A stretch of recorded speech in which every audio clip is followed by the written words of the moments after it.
Andy Mason is a past and present president of DOAS and has served as chair of the Audubon Council of New York State and as president of the New York State Ornithological Association.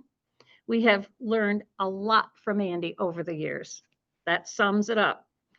Andy recently traveled to Alaska and will share his journey with us tonight. Welcome, Andy.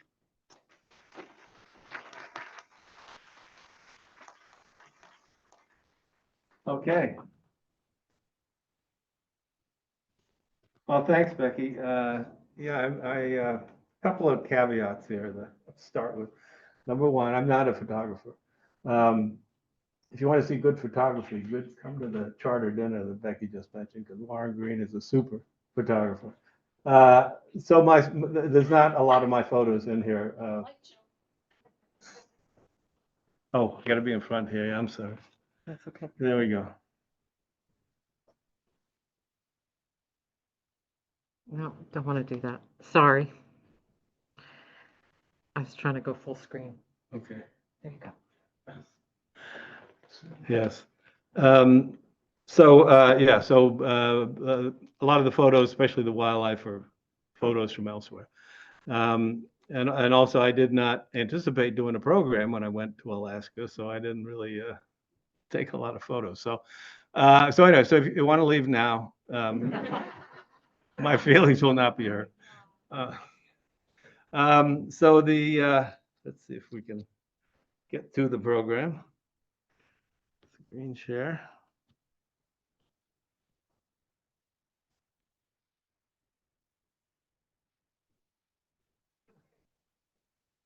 A lot of tech going on here.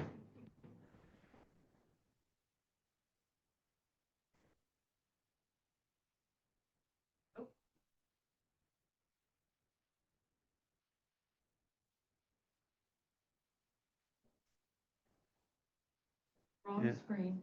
Wrong screen. There we go.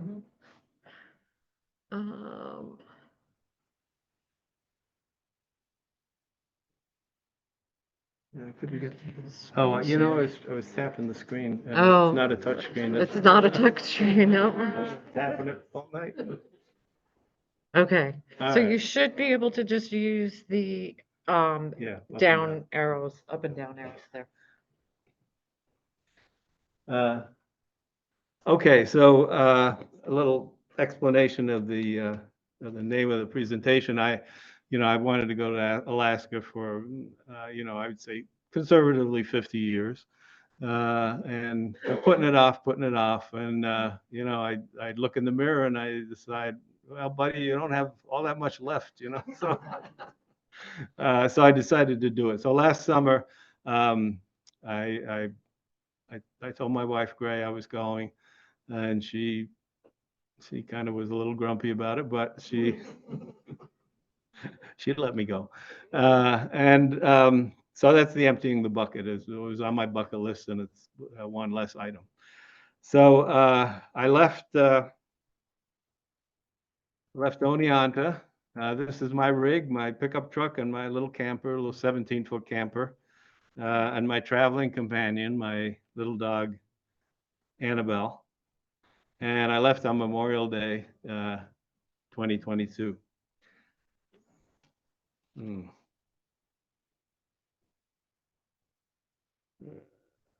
Might need a little light because I can't see the keys. Or a flashlight. That's it right there. Okay. Oh, I went too far. Okay, right there. Oh. Flashlight? Oh. Okay. We have a Boy Scout leader in the audience, I know, so. He did not come with you. No, obviously I didn't. So this was, let's see if we can get this going here. No.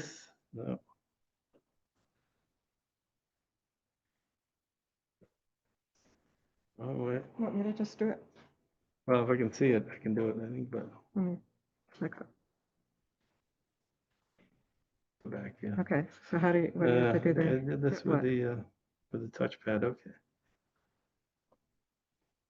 There you go. Okay, so this is the route I took out of New York up into Michigan, through Montana, up into the prairie provinces of Canada, into British Columbia, a little side trip into the Northwest Territory, into the Yukon, and then, oh, wonderful.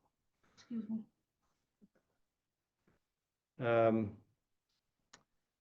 Back down through the Canadian Rockies into Montana and across South Dakota, and then back home. How many miles? 8,500 miles.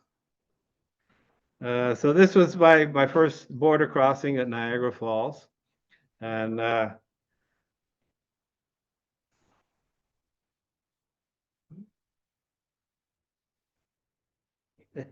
right. So I went across southern Ontario province, and not a lot to say there, except that they really are taking advantage of wind energy. There was about a 60-mile stretch of wind turbines along the north side of Lake Erie. Really quite impressive, mostly in farm fields, so they weren't bothering anyone.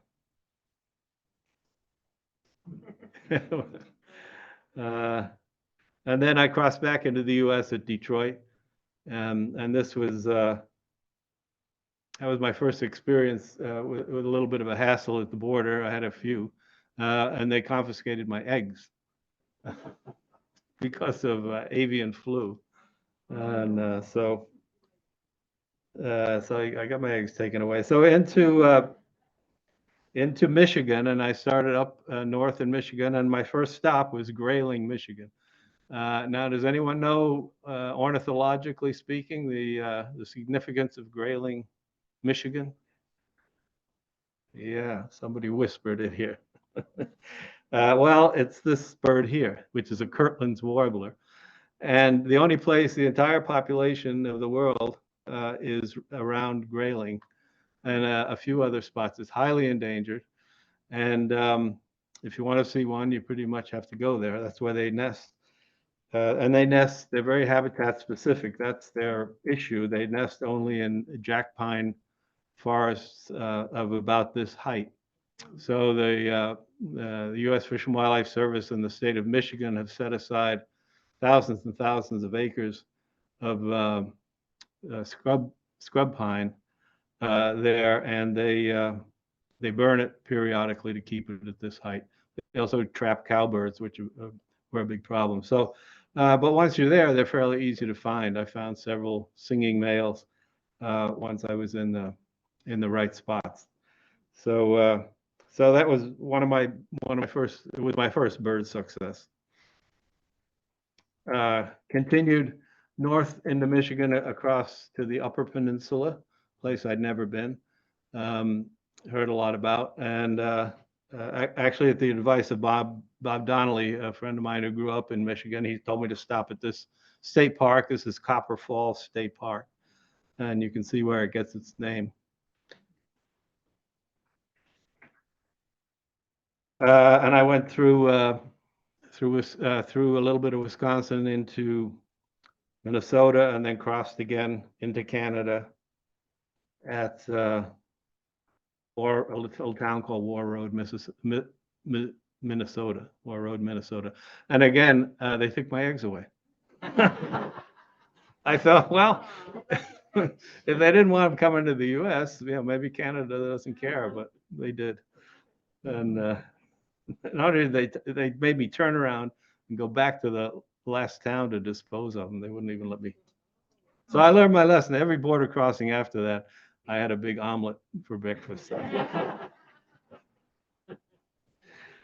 So now I'm going across the prairie provinces of Canada, Quebec, or Manitoba, Saskatchewan, and into the next province. Alberta. Yeah, Alberta. Thank you.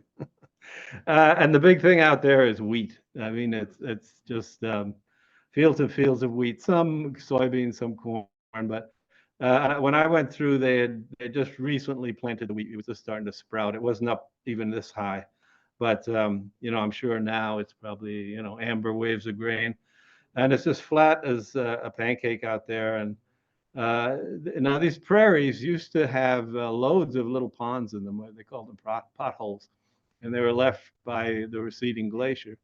But now most of them have been, in Canada and the U.S., they've been filled in and drained for agriculture. But they do still, it seemed as if each field they left one little pond. I don't know if it was by law or just, they felt they should leave a little bit of habitat for the ducks.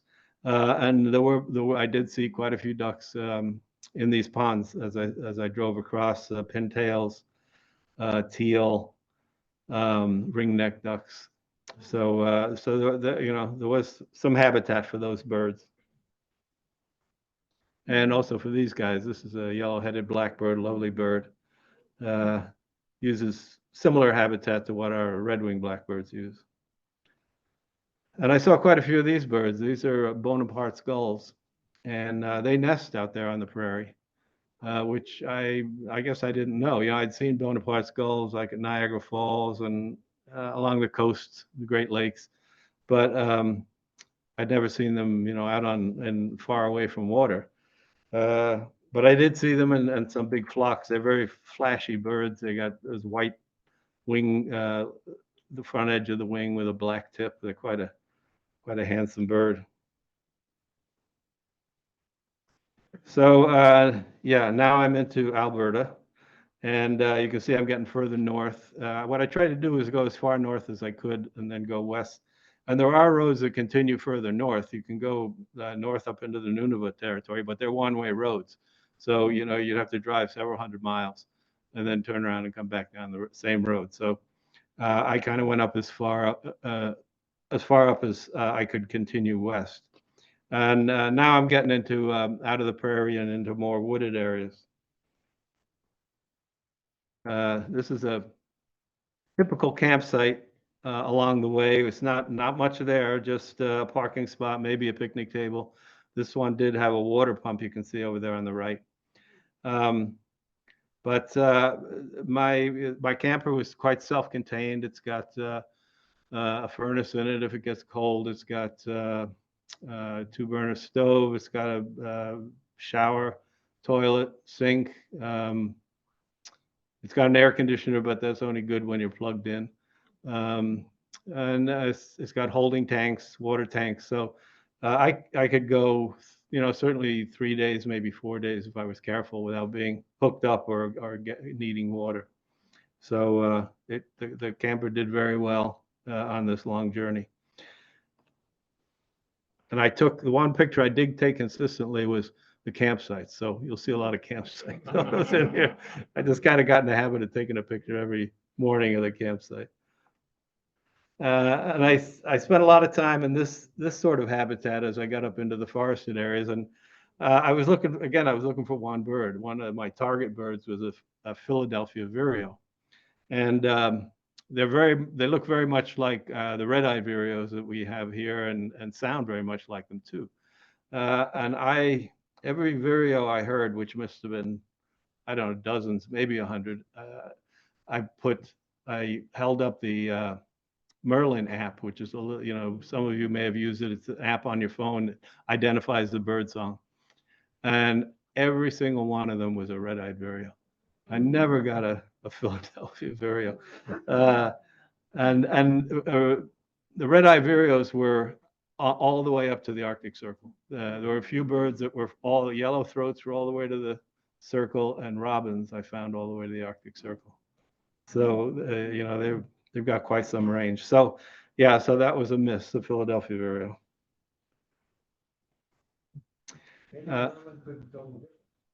Well, maybe, but I would have thought at least one out of all the ones I listened to would have, and I did see a few of them, but I saw some, and none of them had the look of the Philadelphia vireo that I expected. So I don't know. Maybe I did miss one. But with my luck, I know, when I go looking for a specific bird, I rarely find it. So getting further north, getting into more boreal habitat, there were ponds, wetlands like this that were good habitat for moose, and I would see moose along the way.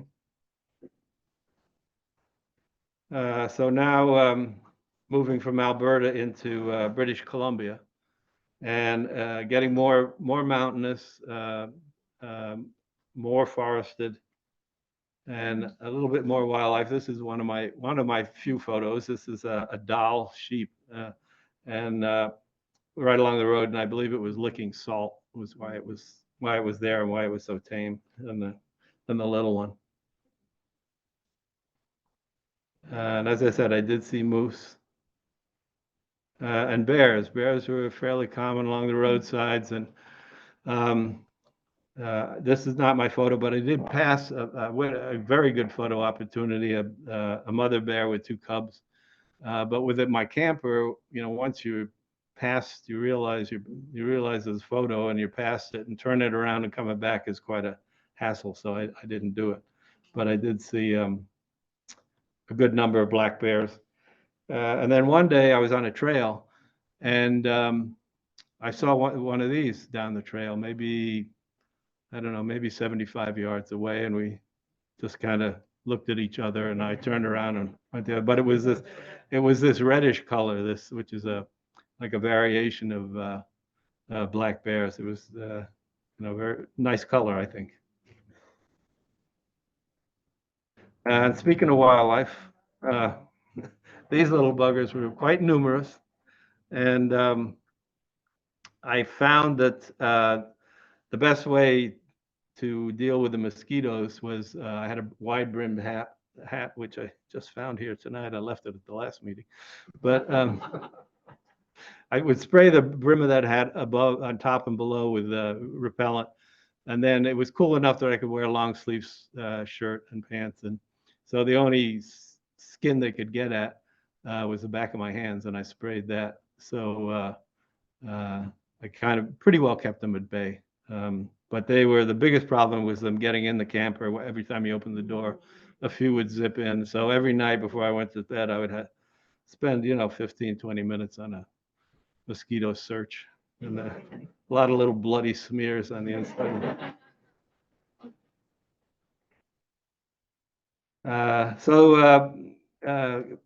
Continuing north in British Columbia, I decided I was very close to Northwest Territory, and I said I'll just take a little run in there, and just so I can say I got in there. And most of this land up there in northern Canada is native land, or First Nation, as they call them. And so I did go up to a native village up there, and I'm glad I did, because I ran into these guys. And these are wood buffalo. They're a different subspecies than the plains buffalo. And they live up there, in the forest. They're more forest dwellers. They're bigger than the plains buffalo. And you can see they're quite placid, just eating the grass. And so I would not have seen these if I hadn't gone up there. There's a big national park up there, Wood Buffalo National Park, that's dedicated to these critters. There's a couple of little calves there.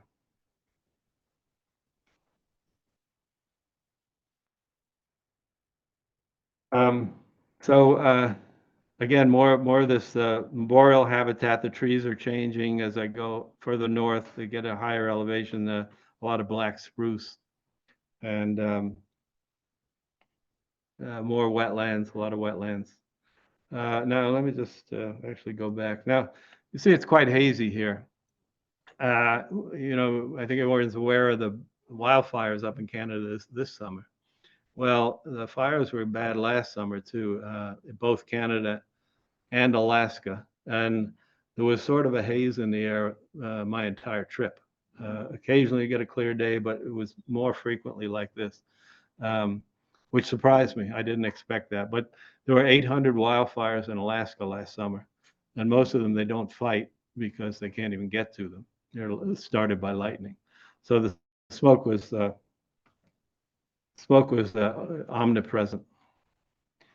So now I'm headed into the Yukon Territory, which is the last stop before Alaska. And there were some nice campsites there. This one by a lake. There were some real nice camping spots. Not all of them were great. You'll see a couple that are not so pleasant, but most of them were quite nice. So the terrain is getting more rugged. Trees are getting a little sparser. The hills, the mountains are snow-capped. So definitely moving into the Arctic region. And another thing that was quite notable the entire trip was the rivers. They were just raging, swollen and just flowing incredibly fast. They were silty. This one, let's give you a little idea here. Andy, that's snow on the ground, isn't it? No, that's not snow. There's snow on the mountaintops, but no, that's actually the water coming into the trees. It's so high. It's kind of overflowing the banks. Yeah. No. Sorry. Yeah, let's see what I can do here. Okay. There we go. Yeah, the sound is off, but if I had the sound on, you'd hear the rushing one. I don't know how anybody could have boated on this or fished on it, you know. And all the rivers were like this. And it was not from rainfall, it was from melting glaciers. And the siltiness of the water is caused by what they call glacial flour. It's a very fine ground rock that the glaciers created. And so as they melt, it gets carried down into the rivers and creates that milky look. And all the rivers were like that. It was just kind of scary. So now I'm approaching Alaska, the border of Alaska. And the last stop in the Yukon Territory is this town, Dawson City. And it's an old gold mining town. And they still mine gold there. It's a little controversial. They use what's called placer mining, which is basically just digging up huge quantities of soil and rock and putting it in a sluice with water, and the gold, whatever gold is there, sinks to the bottom because it's heavier. But it creates immense piles of spoil. And outside this town, there were just, for miles, big piles of spoil. And you can go, you can places you can rent a pan and you can go out and pan for gold yourself and probably find a few little flakes. It's still kind of prospecting up there to some degree, and they preserve the town quite well. It's a tourist spot too now. You can get there by road and you can also come up by river, but they've kind of preserved it pretty well. It's pretty authentic, but this is a camping spot in Dawson City, one of the less pleasant ones. They have a number of saloons there, and I went in a couple, and they were quite friendly folks and happy to have people come in, especially, I think once the winter gets here, they're basically stranded up there. As I said, it's pretty well preserved. This is still the Undertaker here, and I don't know if they have many gunfights, but the town, yeah. And Dawson City is on the Yukon River, which is a major river, and like all the others, was just flowing very strongly. Just an incredible current. And again, here you can see the smoke haze quite well. So you have to cross the Yukon River, and there's no bridge, so you have to take a little ferry boat. And here we're lined up to take the ferry. It's free, but as I was there watching it go back and forth, I was looking at it, I was thinking, boy, that's a pretty small boat. You know, it would hold a couple of RVs and a couple of cars, 3 or 4 cars. And I thought, if that ever loses its power out in the middle of that river, you're going to go down to the Beaufort Sea or where it flows. And but it did go back and forth okay. And eventually we got on, and they don't even have a dock. You just drive down to the riverbank, and they put a plank down, you know, a gangplank, and you drive on it. And they've got a huge pile of dirt there because the riverbank washes away continually, and so they'll put more dirt in there periodically. It's quite bare bones and self-sufficient, which is a lot of what Alaska is. So did make it across the river, and then you get on a road called the Top of the World Highway, and it's well named because it just runs along the top of the mountains. It's about 175 miles of nothing except road, gravel road, and as you can see, they don't bother with guardrails, and there's literally nothing along the way, no gas, so you have to make sure that you have enough gas. And it's a lot of it is above the tree line, and there's even snow still up there on top in places. So I drove about 2/3 of the way along this road. Oh, there were alpine wildflowers up there. It was, you know, low growing plants. But about 2/3 of the way along, you come to this. This is the border crossing into Alaska, into the United States, and just again in the middle of nowhere, you know, miles and miles of nothing. So I'll just back up here a little bit and tell you a story about this crossing. When I was in, well, when I, I think I mentioned at the beginning that my wife was not terribly crazy about me making this trip. And she thought I'd get eaten by a polar bear or something.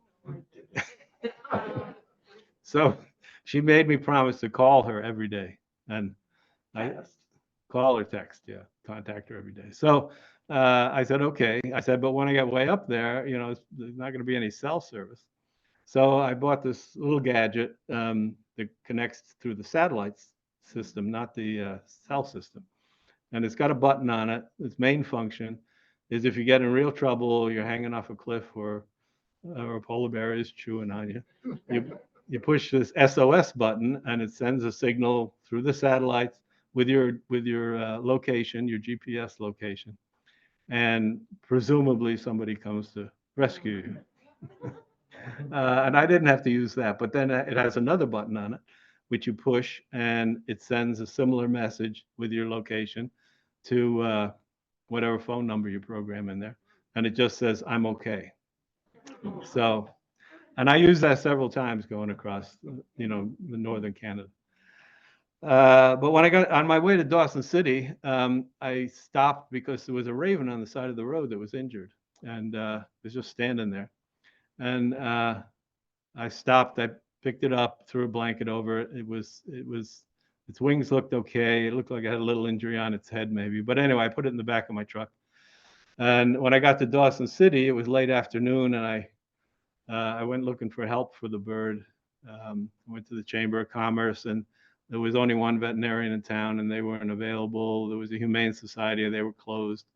So I didn't have any luck. So I left the bird in the back of my truck overnight, and I was sure it was going to be dead in the morning. You know, it had just been there for now, probably 12 or 14 hours.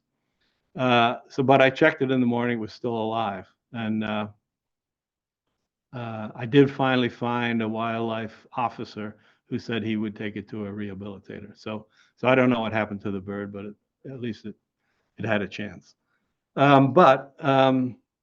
While I was busy doing all of that, I forgot to contact my wife. It was the only day I didn't contact her.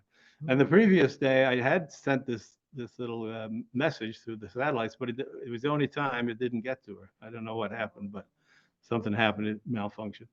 So then I headed out on this Top of the World Highway, and got to the border crossing. So I pull up to the booth, and I give the guy my passport, and he says, do you have any firewood? Which is a standard question. They don't like you moving firewood around.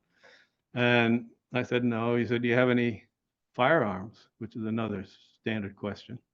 I said, no. And he said, when's the last time you called your wife?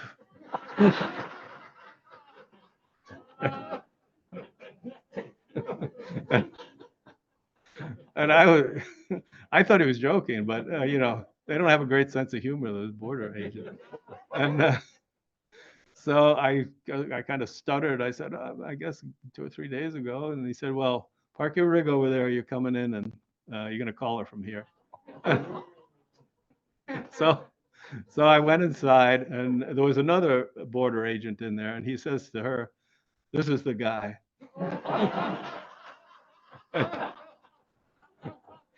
And then he says, I'll call off the RCMP search, which, you know, the Royal Canadian Mounted Police.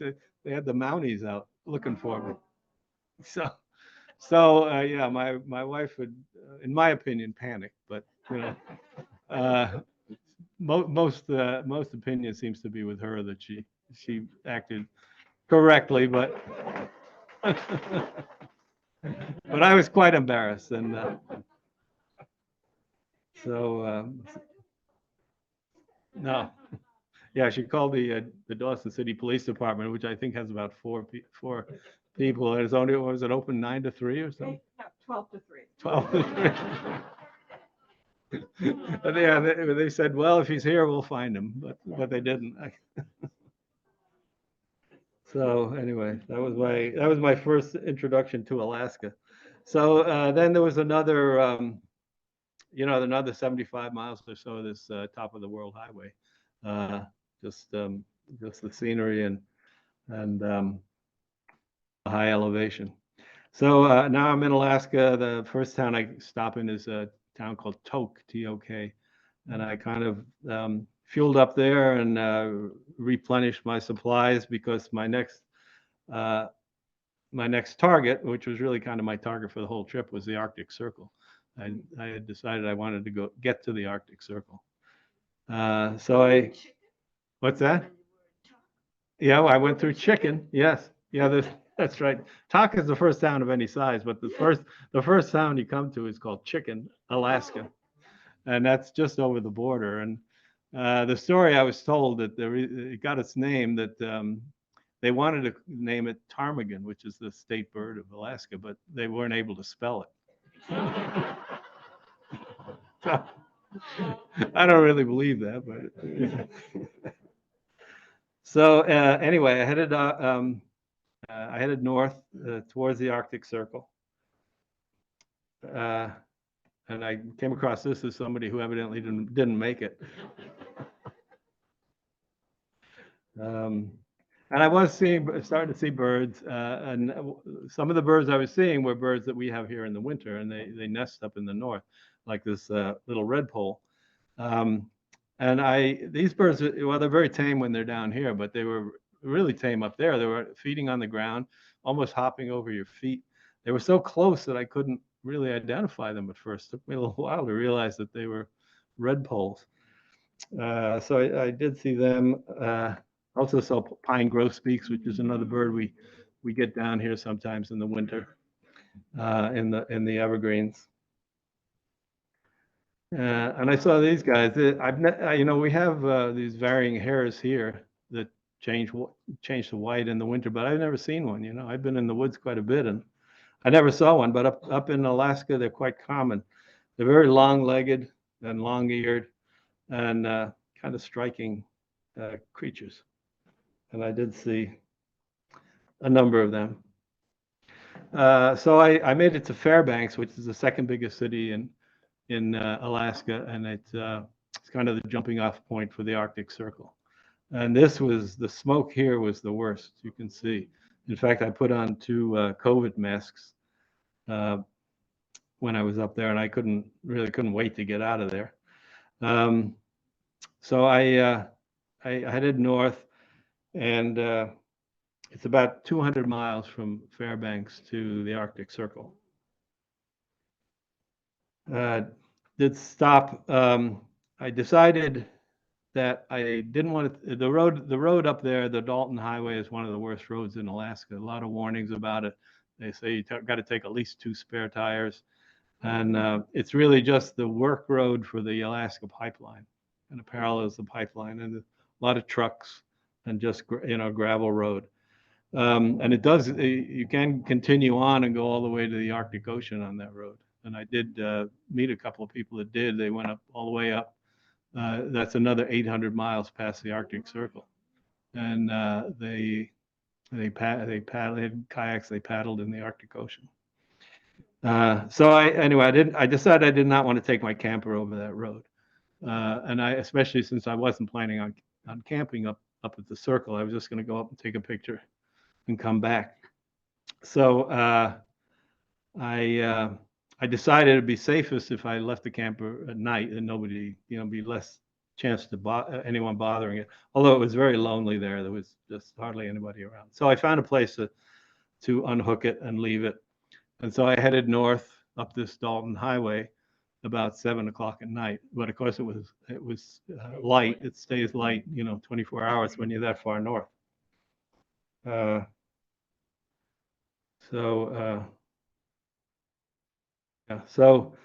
this is the Dalton Highway, now up into like tundra habitat. A few trees, a lot of low-lying vegetation. There's permafrost under the ground, and the roads are bad. This was a bad road, and the worst part is that periodically you would come to what's a frost heave, where the frost had heaved the road up, and sometimes they would put a little sign there, but most times they didn't. So if you hit one of those frost heaves, you kind of went airborne, especially if you had the camper on. So I could only drive maybe 35 miles an hour on this road. But anyway, I pushed on, and this is midnight. This is on the Dalton Highway, and this is really probably the best picture I took on the whole trip, I think. But you can see the color of the sun comes from the smoke. Yeah, even way up there was smoke. So I took my time going up. Now it's about it's about 200 miles up there, and there's only one place to get gas.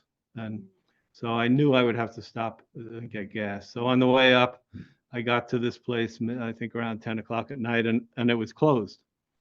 So I thought, well, I can make it to the circle and come back. I can get that far and stop on my way back.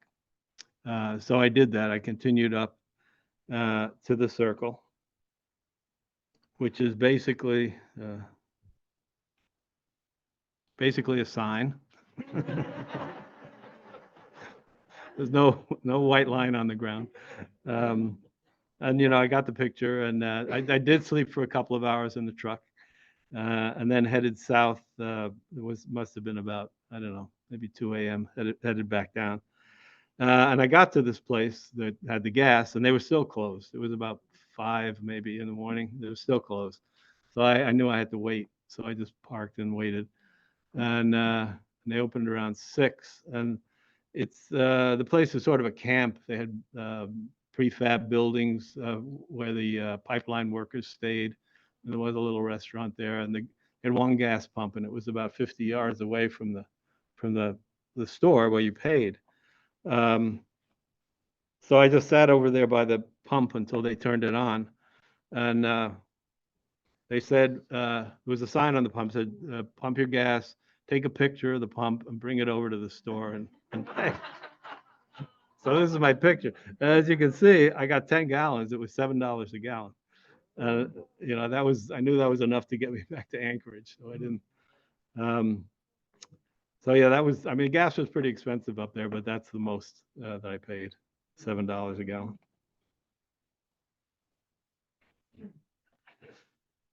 So I did succeed getting to the Arctic Circle and made it back, and I headed for Anchorage, which is the biggest city. This map is a little bit off because this shows me going straight down to Seward, but in fact I stopped in Anchorage for a couple of days.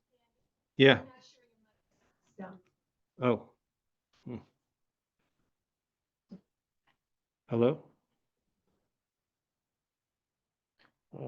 Possibly the batteries ran down. See, the light's not on.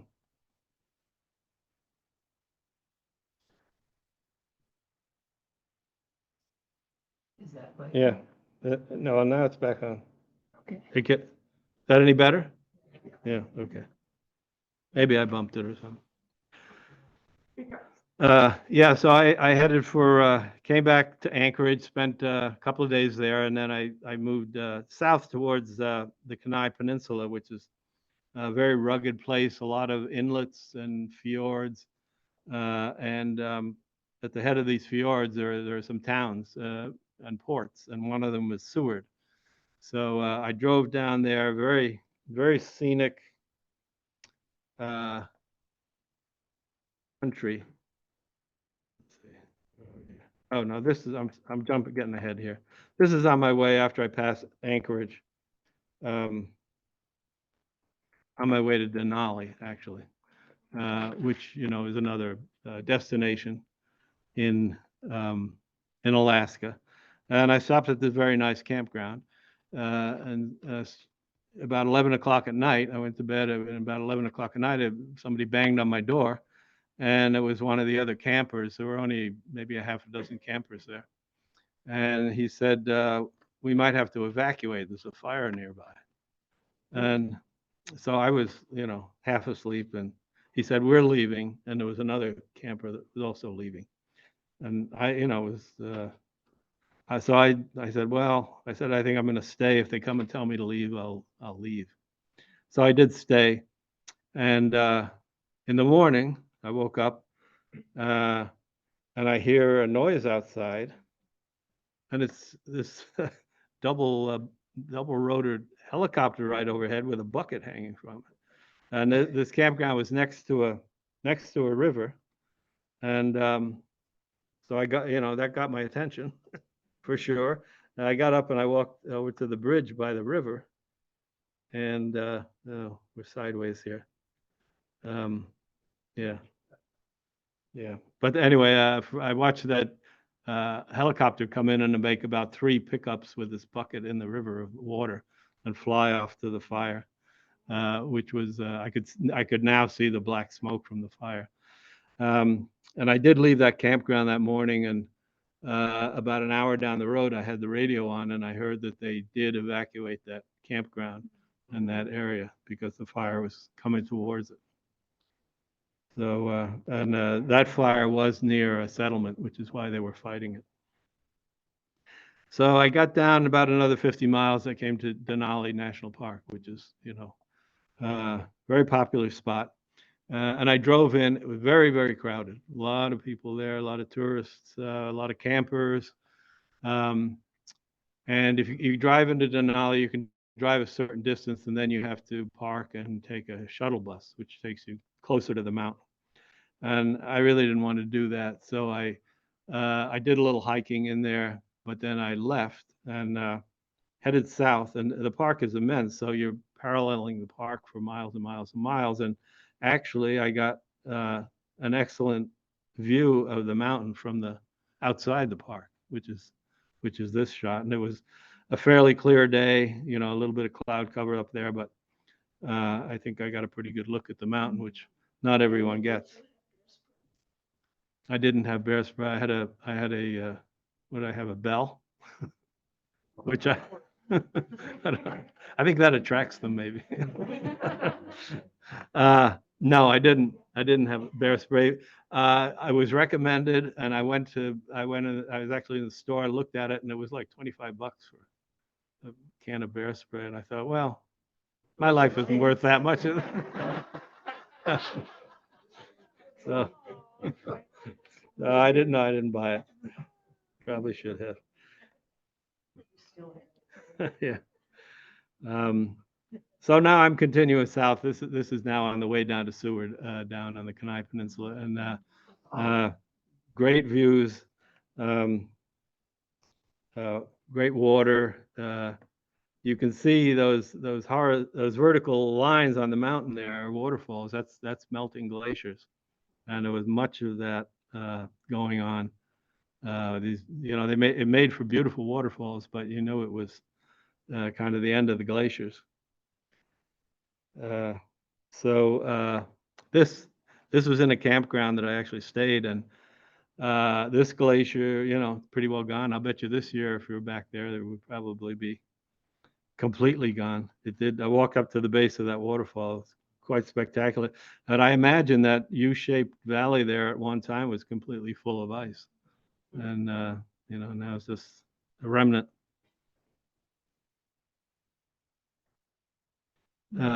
So when I got to Seward, I took a wildlife cruise out in the fjord. I can't remember the name of the bay, but it was, you know, deep water. Cruise ships would come up it. And there was a fair amount of wildlife. I saw these are seals over there on the rocks on the left. Again, not a good picture, but it does give you an idea of the terrain there. And these are puffins up on the rocks. And I don't know if it is this picture or a similar one. There were a couple of Rocky Mountain goats up on these cliffs, just barely hanging on. I don't know how they do it. So the captain of the boat was supposed to be, you know, whales and birds and, you know, wildlife, but she was quite focused on whales. She wasn't too interested in birds. So we saw some good birds, but we didn't get close to them. But I must say the whales, you know, I've been on a few whale watching trips. Oh, this is obviously not my photo, but this is a puffin, and this is a different species of puffin than we have like in Maine. This is a tufted puffin, and I did get a pretty good look of some of these on the cliffs. But the humpback whales were spectacular, I must say, because and the boat, everyone else on the boat was interested in the whales, so we were pretty focused on the whales. They were doing this circular bubble feeding, which is where they make a circle and they release air and it makes sort of a curtain and it traps the fish in the middle, and they go in and feed on them, and it just was quite a show. The captain said that the original whales there didn't do that, but a number of years ago, a whale, an outsider, came in and taught the resident whales about this trick of the bubbles. I guess they're pretty intelligent creatures. So now I'm back. I came back out of Seward and just traveled around north of Anchorage a bit. This was another river here. You can just see it behind the camper. It was really running fast. I said to the guy at the campground, you know, can that come up any higher and get my camper? And he said no, but I moved a few feet anyway. Again, you can see the waterfalls coming down on the mountainside here. This was a cold, rainy day, and most of the weather was good that I had, but this was a day you really didn't even want to come outside. So I ended up back in Anchorage. Not that I particularly wanted to see it again, but I needed to go to the airport to meet my darling wife, Gray, who flew up to join me for the trip home. So we spent a little time in Anchorage, had a couple of good meals, and then we went down another one of these fjords towards Valdez, yeah. And again, equally beautiful scenery, the high rivers, the waterfalls. Just they can't get away from scenery there. Quite rugged. And you know, people that take cruises to Alaska, they see these mountains, but they kind of see them from the other side. So it's the same mountain ranges. So now starting southward, now we're on the Alaska Highway, which is the main road that people take up that drive to Alaska. And there are a lot of RVs up there, more than I expected. And there were a lot of rental RVs. I think what a lot of people do is fly to Anchorage or possibly Fairbanks and rent these motorhomes, you know, small motorhomes, and I guess for a week or so. And I think that's probably a pretty good way to do it, because you avoid the long drive up there, but you still can find your own way around. I don't know what they cost, but it certainly is an option. So we basically paralleled the Alaska Panhandle going south, and we were in Canada, but we made one last little detour into Alaska at the very southern tip of the Panhandle from this campground, another quite nice campground, and that was to go into the Tongass National Forest, and that forest is renowned for huge trees. We didn't really see them, but it was a big environmental battle 20 or 30 years ago about logging in the Tongass. They were really over-logging it, and it's been cut back considerably. I think there's still logging going on there, but not to the scale that it was. But we went in here to go to a spot where salmon were spawning, and it's the place where we did see a grizzly bear. It was a grizzly bear in the stream, not this one, but quite similar to this, looking for salmon. And so we were glad we made that little side trip. We did visit another spawning area up in Alaska, and we didn't see a bear there. There were a lot of eagles, but there was an immense sea lion, and it seemed like it was as wide as this table, and it just plunked itself down in front of a little low dam, and it would just stick its head under and come up with a salmon, 20 inches or 2 feet long, and gulp it down and repeat it, stick its head under, come up with it. It was just this thing. I don't know how many tons it weighed. It was huge.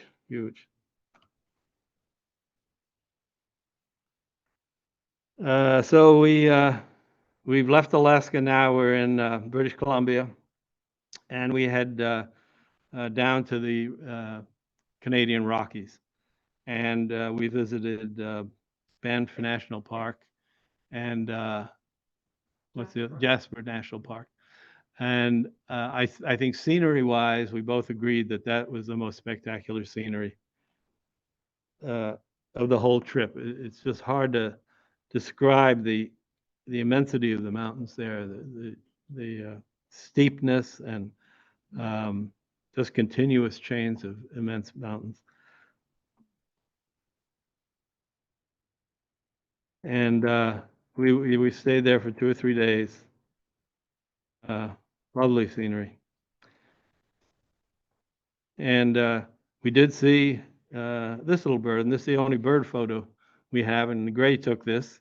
This is the spruce grouse, and it was right at her feet. They're very tame birds. I really think we could have picked it up. And it was a life bird for me. I had never seen one. We do have a few in the Adirondacks, but I've never seen one. So this bird, very cooperative. But the best wildlife sighting of the whole trip for me was in Banff, and I saw a wolf. And not this guy, but it was very much like this, light colored with dark markings. I was walking up an old road, and I had my dog with me, but fortunately she was behind me.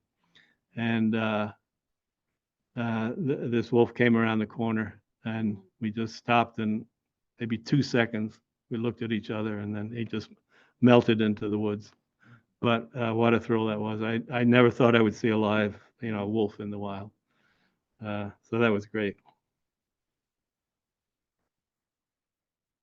So we re-entered the U.S. In Montana, and we went through Glacier National Park, but we didn't stop. We didn't stop there because we'd seen a lot of glaciers, and it was pretty crowded. It was another park that was very crowded. So we continued through Montana into South Dakota, and this was a surprising stop. We stopped at Custer State Park in South Dakota, and I didn't even know anything about it, but it was a place where we needed to camp, and so we stopped and ended up staying for I think three days. And it's a huge park, native prairie, which is a rare thing anymore. Big population of plains buffalo, and they were just everywhere. There were roads through the park. You could just drive along wherever you wanted to go. Not crowded at all. Very, very few people there. So you got to see good looks of the buffalo, obviously. These are pronghorns that were out there. Got to see a lot of prairie dog towns. Yeah, a poor photo, but they were fascinating to watch. I loved to just sit and watch those prairie dogs running back and forth, sitting up and whistling and just carrying on. So that was kind of the end of the sightseeing part of the trip. By this time, we were kind of ready to go home, and so we headed east through South Dakota, a little bit of Minnesota, Wisconsin, and the only notable stop I can think of is we did camp on the Missouri River one night, and we took a swim. It was a hot day, and we took a swim in the Missouri River. But otherwise, we just headed home through Ohio, Pennsylvania, and into New York, and ended back in this wild spot. Yeah, 78 days, 8,500 miles, and so yeah, that's the end with one short epilogue, which is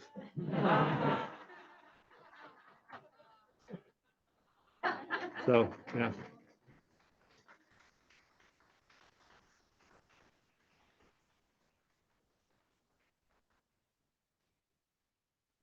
So yeah, so if you go to Alaska, I would recommend it. You don't wait till the last minute like me. Yeah, yeah. Those maps and say where were the fires, so, because you traveled a lot, and there was only one spot where you saw fires, but it seemed like there was smoke the whole trip, so. Well, there is a website you can go to that had every fire dotted. I mean, I never actually saw flames. I saw closest I was where that helicopter was, and then in that morning I saw the billowing black smoke, so I knew I was close. But I think the fires were pretty widespread, and certainly the smoke was widespread. They're about the same time you were. Oh, Yeah, we went up June 29th, oh, left about the time when you went up. And most of them were in the interior. There was just that the winds were blowing the smoke so far, and Yeah. it's, yeah. So you experienced it too. Yeah. And as I said, I didn't anticipate that at all. Yeah, yeah. how many tires did you go through? I did not have a flat. I was, Wow. I had no mechanical trouble. I just was amazed, that I just all those and those roads were that Dalton Highway was not the worst road I was on. I was on a couple of roads that were even worse than that, and so I think I just got lucky. I got tires from Monza Brothers over here. Well, yeah, with the camper on it, I was getting maybe 13, 14 on a level road. Yeah, it was a very light camper. It was the lightest camper we could find that had a bathroom in it. It weighs about 2,000 pounds. So yeah, it's quite light. Did you find a lot of people camping along the way through Canada, or was you mostly by yourself? Well, not in the prairie provinces, there weren't many campers there because there's no great appeal there. But once I got into the mountains of British Columbia, there were people camping. Yes. Yeah. Yeah. Did you buy the camper for this purpose, or did you already own it? No, it was about 10, 12 years old. Yeah, I bought it. We bought it quite a ways ago. It made numerous trips to Florida. It made trips to Texas. And so, yeah, it was a great little camp. We ended up selling it this spring. It just, it just got a little too small for us. We got less nimble to get around. And said when I met him in Anchorage, he said to me, "You know what I've discovered? This camper is exactly the right size for one person."